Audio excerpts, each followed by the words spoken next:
ব্যাপার ভাই, তুই এত খুশি মুডে কই যাস? অফিসে। কেন? না মানে, আজকে একটু বেশি হাসছিস যে, মনে লাড্ডু ফুটছে? কিসের লাড্ডু?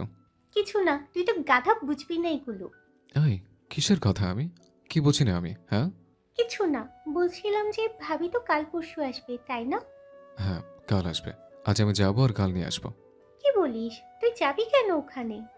আশ্চর্য তো, আমার শ্বশুরবাড়ি আমি যেতে পারি না? হ্যাঁ, আমার ভাই পারিস, কিন্তু কিছুদিন পর তো ভাবি ওখানে চলে যাবে পার্মানেন্টলি, তাই বলছিলাম আর কি। তুই কিভাবে জানিস? ও তোকে বলেছে? হ্যাঁ, আমি এটাও জানি যে তুই ওকে ভালোবাসিস না, তাই আমি ভাবিকে বলেছি ওখানে থাকতে। কয়েকদিন পর তো এমনিতেও তোদের ডিভোর্স হয়ে যাবে, আর তখন ভাবি অন্য কাউকে বিয়ে। শ্রেয়া?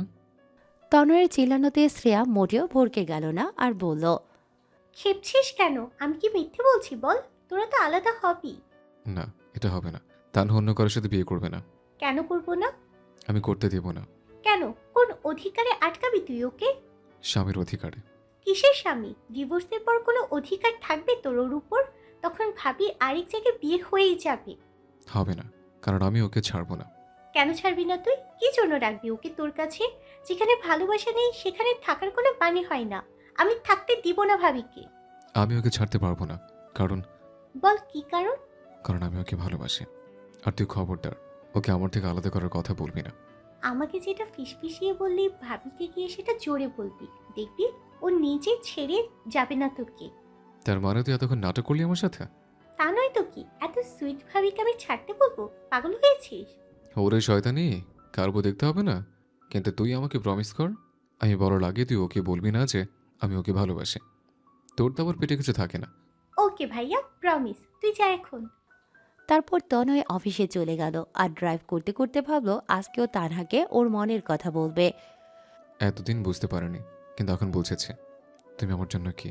তোমাকে তো আমার মনের কথা বলেই ছাড়বো আজকে, Tanhu baby. Wait for me. সকাল গড়িয়ে দুপুর হয়ে গেল, তানহা অপেক্ষা করছে তনয়ের ফোনের। সে বেশ অবাক হচ্ছে, কারণ আজকে তনয় একবারও ফোন দিল না ওকে। তানহা কল দিয়েছিল কিন্তু সে রিসিভ করেনি, হয়তো অফিসের কাজে ব্যস্ত আছে। মনে মনে ভাবছে তানহা। দুপুরে তানহা শ্রেয়ার সাথে কথা বলছিল। হ্যালো শ্রেয়া। হ্যাঁ ভাবি, বলো কেমন আছো? এই তো ভালো, তুমি? আমিও। একটা কথা বলো তো ননদিনী। একটা কেন, হাজারটা বলো ডিয়ার ভাবি। বলো কি হয়েছে? তোমার ভাই কি খুব ব্যস্ত আজকে? মানে কিছু হয়েছে কি ওনার? ভাই? না তো, ওর আবার কি হবে? কেন, তোমাকে কিছু বলেছে নাকি? তুমি এত এক্সাইটেড হচ্ছ কেন? উনি আমাকে কি বলবেন আবার?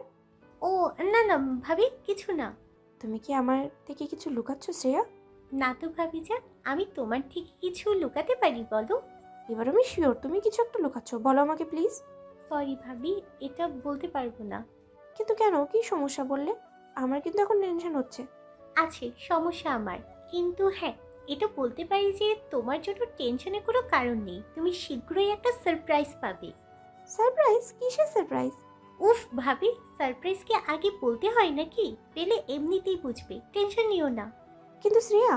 আর কোনো কথা না, আমি বান্ধবীর বাসায় যাচ্ছি 2 দিনের জন্য। বাসায় এসে ডিটেলসে শুনবো তোমার থেকে সারপ্রাইজ কেমন লেগেছে। রাখছি এখন। বলেই তানহাকে কিছু বলতে না দিয়ে শ্রেয়া ফোন কেটে দিল। এদিকে তানহা বসে আছে ফোন হাতে নিয়ে। কেন জানি তার খুব টেনশন হচ্ছে, মনে হচ্ছে খুব খারাপ কিছু হবে। তনয়কে আবার কল দেবে কিনা ভাবছে, কিন্তু কল দিচ্ছে না এখন। এদিকে তনয়ের অপেক্ষায় সন্ধ্যা হয়ে গেল। সন্ধ্যায় তনয় না আসায় সকালে তানহা আর থাকতে না পেরে বাসায় চলে গেল। সে রুমে গিয়ে দেখলো তনয় বসে আছে মাটিতে।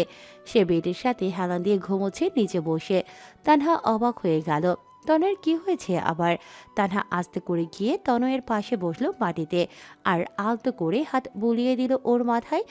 তখন বুঝলো জ্বর এসেছে তনয়ের, গরম হয়ে আছে মাথা ওর। এদিকে মাথায় কারো হাতের ছোঁয়া পেয়ে তনয় জেগে উঠল। চোখ তুলে তাকাতেই সে তানহাকে দেখতে পেল। তানহা ওর দিকে তাকিয়ে হালকা হাসলো। সেটা দেখে তনয়ও হাসতে ধরল, কিন্তু হঠাৎ করে কি মনে করে তার হাসি মিলিয়ে গেল। সে এক ঝটকায় তানহার হাত সরিয়ে দিল আর বলল, তুই কখন আসলি এখানে? এই তো এখনই। আপনি নিচে কেন ঘুমাচ্ছেন? That's none of a business. তনয়ের কথা শুনিয়ে তানহা মনে মনে খুব অবাক হলো আর কষ্ট পেল। সে বলল, জ্বর তো আপনার। তোমাকে ওইসব নিয়ে চিন্তা করতে হবে না। কি হয়েছে এভাবে বলছেন কেন? আমাকে দেখে আপনি খুশি হননি? আমি তো আপনাকে সারপ্রাইজ দিতে চলে এসেছি। বেশ করেছো। আরও কিছু বাকি আছে দেওয়ার? তাহলে আমিও সারপ্রাইজ দিতাম তোমাকে। তানহা মনে মনে ভাবলো এবার হয়তো তনয় ওকে ওর মনের কথা বলবে। শ্রেয়া হয়তো এটাই ইঙ্গিত করেছিল ফোনে। সে হাসি মুখে বলল, আর একটা সারপ্রাইজ বাকি আছে, কিন্তু সেটা না হয় পরে বলি। আর আগে আপনি আপনার সারপ্রাইজ দিন এখন। ও ওকে, দাঁড়াও 1 মিনিট, আমি আসছি। তানহা এবার নার্ভাস হয়ে গেল যে তনয় যখন প্রপোজ করবে সে কিভাবে উত্তর দেবে। প্রস্তুতি নিয়ে রাখলেও সব গুলিয়ে যাচ্ছে ওর ভেতর। একটু পর তন্ময় ফ্রেশ হয়ে এলো। তানহা নার্ভাসের চোটে চোখ বন্ধ করে ফেলল। তনয় বলল, চোখ খোলো তানহা। তানহা আস্তে আস্তে চোখ খুলল, দেখলো তনয়ের হাতে একটা কাগজ। তানহা ভ্রুকুসকে তনয়ের দিকে তাকালো। তনয় বলল, খুলে দেখো, নাও। তানহা খুব আশা নিয়ে কাগজটি খুলল। সে ভাবলো হয়তো কিছু লিখেছে তনয় ওর জন্য, কিন্তু ওর ধারণা ভুল প্রমাণিত হলো। কারণ কাগজ খুলে দেখে যা দেখলো তাতে যেন ওর পায়ের নিচ থেকে মাটি সরে গেল। তনয়ের দিকে তাকিয়ে অশ্রু সজল চোখে কাঁপা কাঁপা গলায় সে বলল, ডিভোর্স? হুম। কিন্তু কেন? কেন আবার? তুমি এমন বিহেভ করছো যেন আজকে নতুন শুনছো। না মানে, আপনি হঠাৎ করে আজকে কাগজ দিচ্ছেন যে? সেদিন যখন চলে গেলাম তখন তো কিছু বলেননি। সারপ্রাইজ দিতে চেয়েছিলাম। তানহা যেন বিশ্বাস করতে পারছে না কিছু। এ কিভাবে সম্ভব? এক রাতের মধ্যে যেন অন্য এক তনয়কে আবিষ্কার করছে সে। এত তাড়াতাড়ি মানুষ কিভাবে বদলে যেতে পারে? মাথায় আসছে না তানহার। তানহাকে চুপ করে থাকতে দেখে তনয় বলে, কি হলো? কেমন লাগলো সারপ্রাইজ? বলো। আমি ভেবেছিলাম আপনি... কি ভেবেছিলে তুমি? আমি কি? না, কিছু না। তুই ভেবেছিলে আমি তোকে ভালোবাসতে শুরু করেছি, তাই না? তানহা চমকে উঠে তাকালো তনয়ের চোখের দিকে। সে খুব করে চাইছিল যে তনয় শুধু একবার বলুক যে সে ওকে ভালোবাসে। তাহলে তানহা সব ভুলে নিজেও বলে দেবে সে ওকে কতটা ভালোবাসে। I am sorry Tanha. কেন? আমি তোমাকে ভালোবাসি না। আসলে আমি সব প্রেম ভালোবাসে বিশ্বাস রাখি না তো, তাই। তুমি ডিভোর্স দিয়ে খুশি থাকবে। ও তাই? আপনি খুব জানেন দেখি আমি খুশি থাকবো কিনা। জানবই তো, এতদিন সাথে থাকলাম না। হুম, খুব জানেন আপনি আমায়। ঠিকই ধরেছেন আপনি। আমি ভেবেছিলাম যে আপনি হয়তো আমায় ভালোবাসবেন, কিন্তু না, আমি ভুল। আপনি সত্যিই ভালো অভিনয় জানেন তনয়। এবার তনয়ের মেজাজ বিগড়ে গেল। সে রেগে তানহার বাহু চেপে ধরে বলল, তাই না? আমি অভিনয় করেছি? তাহলে তুমি কি করেছো সেটা বলো একবার। আমি আবার কি করেছি? আপনি কি বলছেন আমি নিজেও বুঝতে পারছি না। বাহ তানহা, বাহ। ভালোতে খেলতে পারো তুমি। এত ইনোসেন্ট ফেস বানিয়েছো যে আমি নিজের চোখে না দেখলে সত্যি বিশ্বাস করতাম না। মানে, আমি কিচ্ছু বুঝতে পারছি না, আপনি কি বলছেন? এখন তো কিছুই বুঝবে না। ভালোবাসার মানুষকে পেয়ে গেছো যে সারাদিন সে মাথায় ঘুরলে আমার কথা কি মনে থাকবে? আপনি জানেন আমি কাকে ভালোবাসি? আমি তো আপনাকে... ও প্লিজ, এখন তুমি এটা বলো না যে তুমি আমাকে ভালোবাসো। আমি আপনাকেই ভালোবাসি তনয়। অন্য কাউকে আই লাভ ইউ বলে আবার আমাকে ভালোবাসো, এটা বলতে লজ্জা লাগছে না? তনয়ের এত জোরে ধমকে তানহা কেঁপে ওঠে। কাঁপা কাঁপা গলায় বলে সে, মানে? কাল সন্ধ্যায় কি করেছো আমি দেখিনি ভেবেছো? নাকি ভেবেছো তুমি আরেকজনকে ভালোবাসবে? কিন্তু আমি তোমাকে ভালোবাসি দেখে তোমাকে জোর করে বেঁধে রাখবো আমার সাথে? আমি তোমার সাথে খারাপ ব্যবহার করতে চাচ্ছি না তানহা। চুপচাপ ডিভোর্স পেপারে সাইন করে চলে যাও এখান থেকে। আপনি ছিলেন ওখানে? আপনি কি সব মনে করেছেন এগুলো? আমি যা মনে করছি ঠিকই মনে করছি। তুমি যখন ড্রাঙ্ক ছিলে কক্সবাজারে, তখন নিজেতে বলেছিলে যে আমি সবসময় নিজের ইচ্ছা চাপিয়ে দিই তোমার ওপর। তোমার ইচ্ছাকে কোনো গুরুত্ব দিই না। তাহলে নাও, আজ দিচ্ছি তোমার ইচ্ছাকে প্রাধান্য। তানহা এদিক ফিরে থাকলে দেখতে পারতো কতটা কষ্টের সাথে কথাগুলো বলছে তনয়। ওর যে গলা ধরে আসছে এগুলো বলার সময়। জানো তানহা, আমি ভেবেছিলাম তুমি হয়তো দুর্বল আমার প্রতি, কিন্তু না, আমি ভুল। আপনি সত্যিই ভুল করছেন তনয়। একবার আমার কথা শুনুন। আমি বলছিলাম না যে একটা সারপ্রাইজ আছে আপনার জন্য? এটাই সেই সারপ্রাইজ। ও আমার... জাস্ট শাট আপ। আমি শুনতে চাই না ও তোমাকে। আমি বুঝেছি তোমরা দুজন দুজনকে ভালোবাসো। এরকম কিছুই না তনয়, আমি আপনার সাথেই থাকতে চাই। পুরো কথাটা তো শুনুন। আমি ওকে ভালোবাসি, কিন্তু... প্রচণ্ড রেগে এবার তানহার দিকে তেড়ে আসে তনয় আর বলে, তোর খারাপ লাগছে না এগুলো বলতে? আরেকজনকে ভালোবেসে আমার সাথে থাকতে চাস? কি জন্য আমার সাথে থাকতে চাস? আমার টাকা আছে দেখে? তানহাকে কাঁদতে দেখে ওকে ছেড়ে দিয়ে তনয় বলে, বারবার বলছিলাম আমি তোমার সাথে খারাপ ব্যবহার করতে চাচ্ছি না, চুপচাপ চলে যাও এখান থেকে। কিন্তু না, তুমি আমাকে ভালো থাকতে দিলে না। এখন চলে যাও এখান থেকে। আর হ্যাঁ, 2 সপ্তাহ পর তো ডিভোর্স, তখন বিয়েও করে নিতে পারো। এবার তানহা রেগে যায়। সে বলে, আমার কোনো প্রয়োজন নেই আপনার লাইফে, তাই না? ভালোবাসেন না আপনি আমায়? না, বাসি না। এখন সরো সামনে থেকে, জাস্ট গো। ঠিক আছে, চলে যাব। আর বিয়েও করবো আবার। দাওয়াত রইল আপনার। তানহার কথা শুনে তনয় রক্তচক্ষু নিয়ে ওর দিকে তাকিয়ে থাকে, যা দেখে ভয়ে তানহার গলা শুকিয়ে যায়। তনয় টেবিলে থাকা কাচের ফুলদানিগুলো সজোরে ফ্লোরে ছুঁড়ে মারে আর বলে, আমি যদি রাগ কন্ট্রোল না করতাম তাহলে খুন করতাম তোকে আজকে। বলে প্রচণ্ড গতিতে বের হয়ে যায় রুম থেকে। তনয় বের হওয়ার পর তানহা মাটিতে বসে কাঁদতে থাকে। সে ভাবে কত সহজেই অবিশ্বাস করল তনয় ওকে, ওর যার সম্পর্কে সারপ্রাইজ দিতে এসেছিল তনয়কে। তনয় ওকে নিয়েই সন্দেহ করলো তানহাকে। ছি, তানহা ভাবতেও পারছে না তনয় কিভাবে এত বড় একটা ভুল ভাবতে পারলো। ওর কথা একবার শুনলেও তো পারত সে, কিন্তু না, প্রতিবারের মতো এবারও নিজের যা মন চায় তাই করলো আর অবিশ্বাস করে চলে গেল। তাহলে তানহাও কেন রাগ ভাঙাবে ওর? যে কোনো সম্পর্কের ভিত্তি হলো বিশ্বাস। যে বিশ্বাস করে না ওর উপর, তার সাথে থাকবে না সে। একগাদা কষ্ট আর রাগের বশে এমন সিদ্ধান্ত নিয়ে নিল তানহা। কাল সন্ধ্যায় তানহা বসে বসে তন্ময়ের অপেক্ষা করছিল। সে ভাবছিল শ্রেয়ার কথার মানে কি। তবে কি তনয় আজ ওকে প্রপোজ করবে? তাহলে সেও বলে দেবে ওকে কত ভালোবাসে। তনয়ের কথা ভাবতে ভাবতেই তানহার চোখ মুখে হাসি ফুটে ওঠে। তানহা আনমনে বলে, ভালোবাসি তনয়। হঠাৎ কেউ ওর সামনে এসে বলে ওঠে। But I hate you. Tanha চমকে সামনে তাকায় আর দেখে একটা ছেলে ওর সামনে হাত ভাঁজ করে দাঁড়িয়ে আছে। তাকে দেখে খুশিতে তানহার মুখ উজ্জ্বল হয়ে ওঠে আর সে দৌড়ে গিয়ে তাকে জড়িয়ে ধরে বলে, but I love you and I miss you so much. ব্যাস। তনয় তখন তানহার রুমের জানালা দিয়ে আসতে ধরেছিল তানহাকে সারপ্রাইজ দেবে বলে, কিন্তু উল্টো নিজেই বড়সড় ধাক্কা খেলো তানহার কথা শুনে। তনয়ের মনে হলো কেউ যেন ওর হৃদয়ে ছুরি দিয়ে আঘাত করেছে। রাগে দুঃখে নিজের অজান্তে এক ফোঁটা জল গড়িয়ে পড়ে তনয়ের চোখ দিয়ে। সে ভাবলো হয়তো তানহা আগে থেকেই ভালোবাসতো ওই ছেলেকে। ও বোধহয় ওদের দুজনের মধ্যে এসেছে। হয়তো মা বাবার সিদ্ধান্ত আর তনয়ের সাথে বন্ধুত্বের খাতিরেই তার সাথে থাকতে বাধ্য হচ্ছে তানহা। কিন্তু জোর করে তো আর ভালোবাসা হয় না। এর জন্য তনয় মুক্তি দেবে তাকে। দুঃখ ভারাক্রান্ত মন নিয়ে বাসায় ফিরে অনেকক্ষণ ধরে শাওয়ারের নিচে দাঁড়িয়ে মাথা ঠান্ডা করে এই সিদ্ধান্ত নেয় তনয় কাল রাতে। আজ প্রচণ্ড কষ্ট হচ্ছে তনয়ের বুকে। জীবনে প্রথম কাউকে ভালোবাসলো আর সেও অন্য কাউকে ভালোবাসে।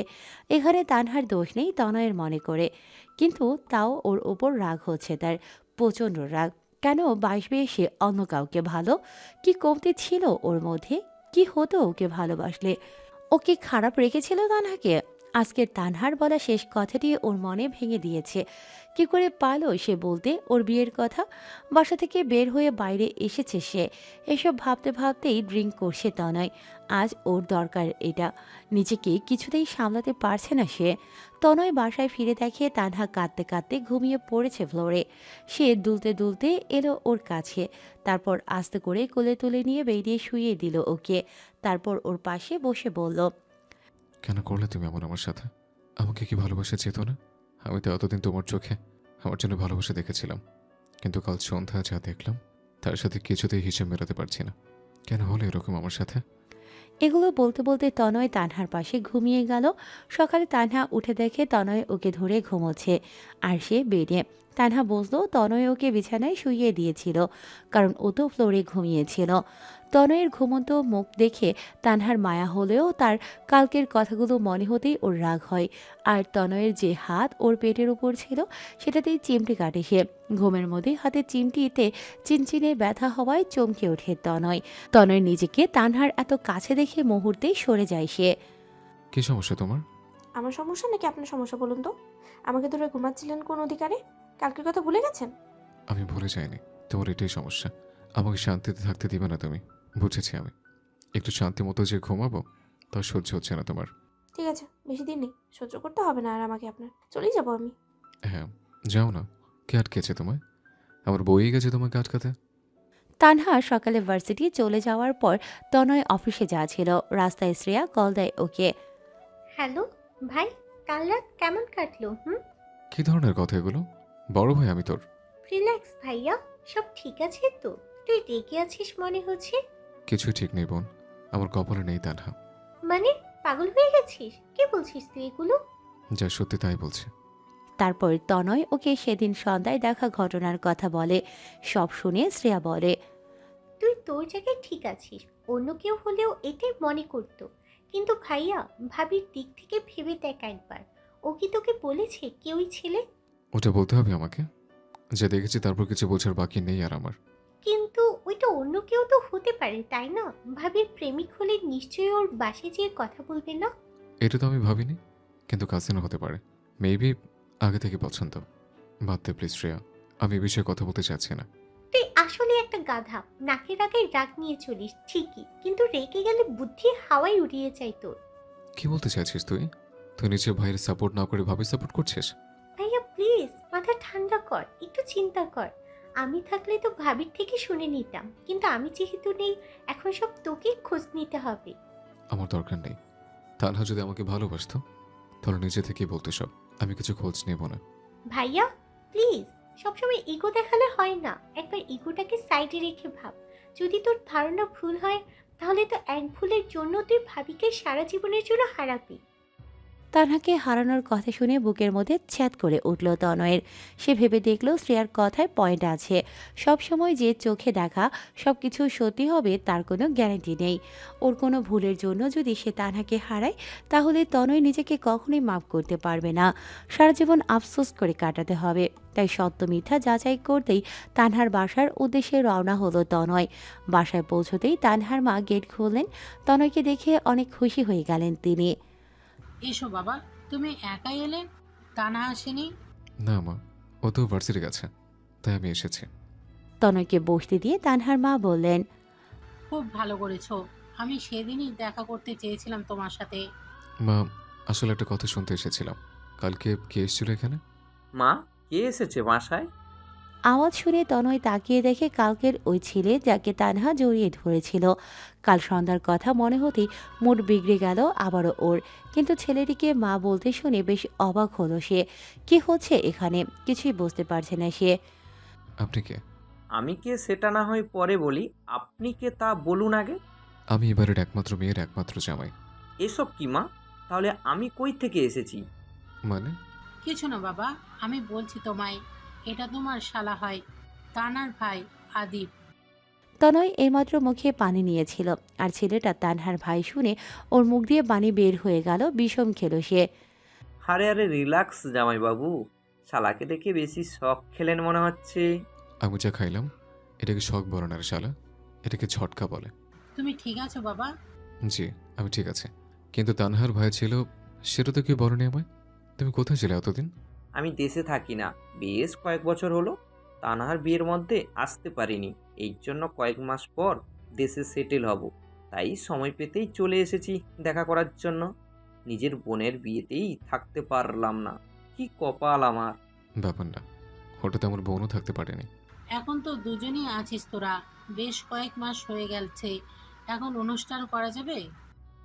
তানহার মায়ের কথা শুনে তনয়ের মনে হলো, আমি তো তানহাকে কিছু বলেছি কালকে। ছি, এটাও নিজের ভাই ছিল। হায় কপাল, কি মনে করলো আমাকে? কেন ওর কথা শুনলি না তুই তনয়? নিজের মনে এমন ভাবতে ভাবতে নিজের ওপর প্রচণ্ড রাগ হচ্ছে, লজ্জা হচ্ছে তনয়ের। ওর ২৬ বছরের জীবনে এত বড় ভুল কারো ক্ষেত্রে বোঝেনি সে। এই প্রথম এরকম বড় ভুল বুঝলো, তাও তানহাকে। নিজের মনে এসব ভাবতে ভাবতে তানহার সাথে কথা বলতে যেতে চাইল সে। এখন ওর তানহার সাথে কথা বলা খুব জরুরি, না হয় অনেক বড় ঝামেলা হয়ে যাবে। মা, আমি আসছি এখন। আমার অনেক ইম্পর্ট্যান্ট কাজ আছে, যেতে হবে। একটু আগে তো এলে বাবা, না খেয়ে যাবে? আমার এখন যাওয়া প্রচণ্ড জরুরি মা, এখন না গেলে সব শেষ হয়ে যাবে। আর হ্যাঁ, আপনি প্লিজ তানহাকে বলবেন না যে আমি এখানে এসেছিলাম। বলেই তনয় দৌড়ে বের হয়ে গেল তানহার উদ্দেশ্যে। শ্রেয়া ঠিকই বলেছিল, আমি আসলেই কথা। কি হতো তানহার কথা শুনলে? অনেকক্ষণ ধরে ভার্সিটির বাইরে দাঁড়িয়ে আছে তনয়, কিন্তু তানহা বের হচ্ছে না। আজকে সবই উল্টাপাল্টা হচ্ছে তা ভাবছে তনয়। যা করতে যাচ্ছে সেখানেই ঝামেলা হচ্ছে ওর। এরই মধ্যে ওর বাবার কল আসে। হ্যাঁ বাবা, বলো। তুমি অফিস বাদ দিয়ে কোথায় ঘুরে বেড়াচ্ছ তনয়? অনেকক্ষণ ধরে খুঁজছি তোমাকে। তোমার কোনো ধারণা আছে? আম সরি বাবা, একটা জরুরি কাজে বাইরে এসেছে। তোমার যে কাছেই থাকুক না কেন, তুমি এই মুহূর্তে অফিসে চলে আসবে। অনেক ঝামেলা হয়ে গেছে এখানে। তনয় ভাবলো তানহাকে বাসায় যেয়ে বোঝাবে। সে তাই বাবার কথা অনুযায়ী অফিসে চলে গেল সে। কিন্তু কপালে না থাকলে যা হয়, অফিসে গিয়ে জানতে পারে ক্লায়েন্টের সাথে বনিবনা না হওয়ার বাধ্য হয়ে 1 সপ্তাহের জন্য সুইজারল্যান্ড যেতে হবে তনয়কে। সব রেডি আছে, আজ বিকেলের ফ্লাইটে যেতে হবে তাকে। তাই শ্রেয়াকে মেসেজ দিয়ে এয়ারপোর্টে চলে গেল সে।